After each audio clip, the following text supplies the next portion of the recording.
Ibu. Ya, masih ada. Ya, silakan Ibu. Bismillahirrahmanirrahim. Assalamualaikum warahmatullahi wabarakatuh. Nama saya Salmi. Kalau sini saya terkenal panggil Elo Emi. Nah ya, ya kalau terdengar Pak, mana orang yang meninggal perempuan saya mandikan. Itu sudah baca salib.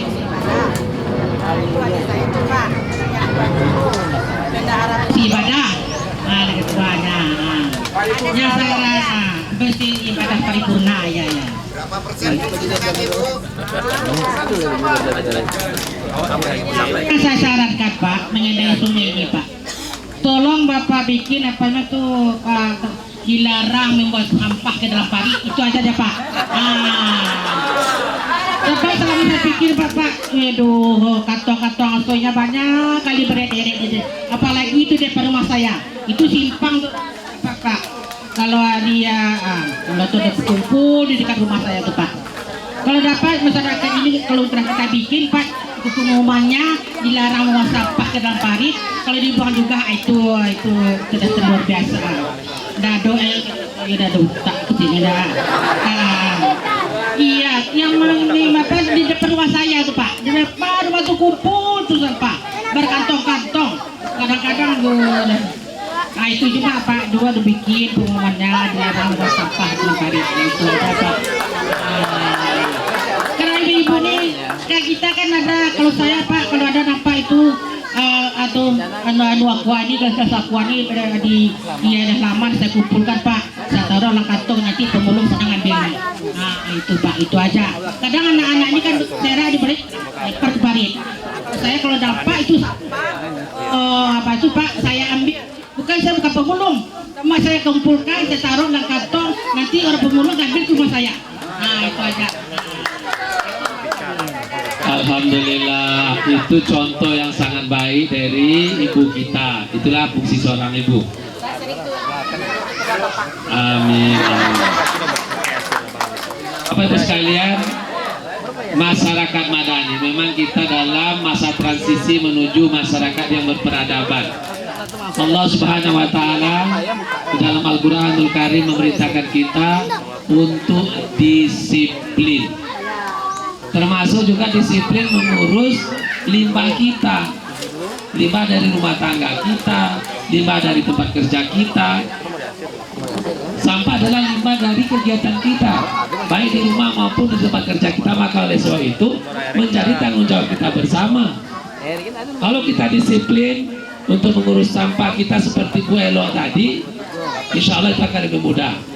Apalagi kalau tadi sudah diberikan sebenarnya peraturan daerah untuk sampah ini sudah ada secara tegas, cuma pelaksanaannya dalam sanksi hukum yang belum kita terapkan, karena kita masih mengajak untuk masyarakat dengan penuh kesadaran.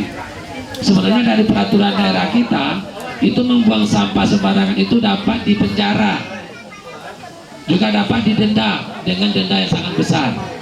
Namun kita belum memperlakukan itu dalam beberapa tahun yang lalu, karena kita masih mengajak kesadaran kita untuk membenahi lingkungan kita dengan prinsip sebagaimana dianjurkan Al-Quranul Karim, yang diperintahkan Allah Subhanahu wa Ta'ala di dalam Al-Quranul Karim tadi. Pertama, disiplin. Yang kedua, taat aturan. Itu adalah perintah-perintah Allah kepada kita.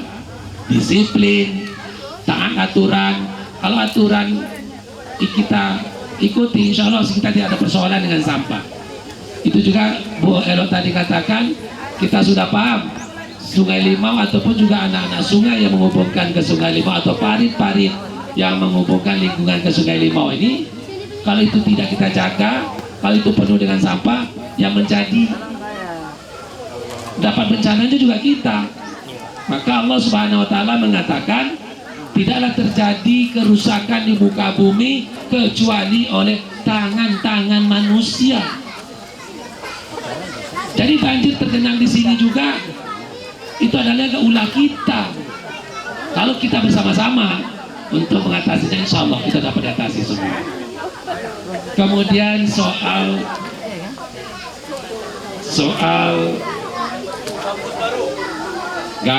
gerabana dan baju, Bapak Ibu sekalian, di dalam aturan KPU yang disanakan yang penyelenggara pemilu kada ini, aturan pemilihan umum sekarang jauh berbeda dengan aturan-aturan sebelumnya. Sekarang kalau memberikan jilbab saja itu sudah dianggap money politik, apalagi memberi uang, memberi barang. Bahkan kemarin kami melakukan pelatihan hukum tentang pelanggaran pemilu kada. Jadi tidak hanya memberi, menjanjikan pun itu juga dianggap money politik. Jadi sekali lagi apa yang disampaikan tadi, dalam kapasitas ini kami tidak bisa untuk menjawabnya, karena itu nanti dianggap kami berjanji, itu pelanggaran. Nanti ya mungkin adalah teman-teman nanti yang bisa ini ya, untuk dikomunikasikan. Tapi di sini saya tidak bisa, karena nanti dianggap saya berjanji, itu dianggap pelanggaran. Kalau yang lalu kasih jilbab itu masih boleh, itu tidak dianggap pelanggaran. Sekarang itu dianggap pelanggaran, dianggap itu money politik.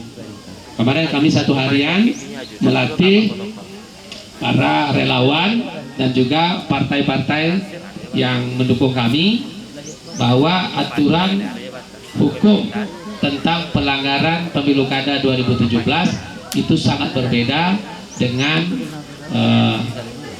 tahun-tahun yang sebelumnya. Apalagi kalau ada yang menjanjikan uang, kalau itu dapat dibuktikan, resikonya adalah kami bisa dikualifikasi, dibatalkan menjadi calon. Bapak Ibu sekalian, ini pasti Panwas ada di sekitar kita. Jadi sekali lagi Panwas saya tidak berjanji, ya. Jadi jangan dianggap nanti sebagai pelanggaran. Bapak Ibu sekalian, saya kira sudah cukup. Kita juga menjelang zuhur. Sekali lagi kita akhiri. Maka sekali lagi, bila Allah ridho dan Bapak Ibu memberikan dukungan, bagaimana cara memberikan dukungannya? Walaupun tadi sudah disebutkan, ingat, lihat dari DPT, apakah kita sudah masuk DPT atau belum. Bagi yang sudah terdaftar di daftar pemilihan tetap, mari kita gunakan hak pilih kita, karena satu suara yang Bapak Ibu miliki sangat menentukan untuk keberhasilan pembangunan Pekanbaru 5 tahun ke depan.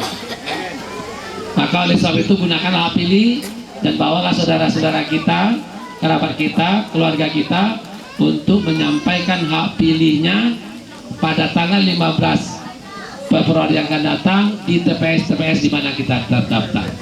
Sekali lagi, satu suara yang Ibu miliki sangat menentukan untuk keberhasilan pembangunan Kota Pekanbaru 5 tahun ke depan.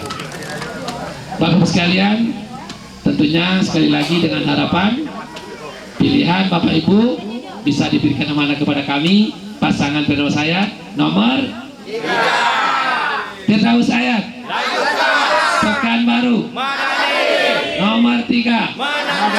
Alhamdulillah, semoga Allah menjawab doa kita. Billahi taufiq wal hidayah. Assalamualaikum warahmatullahi wabarakatuh.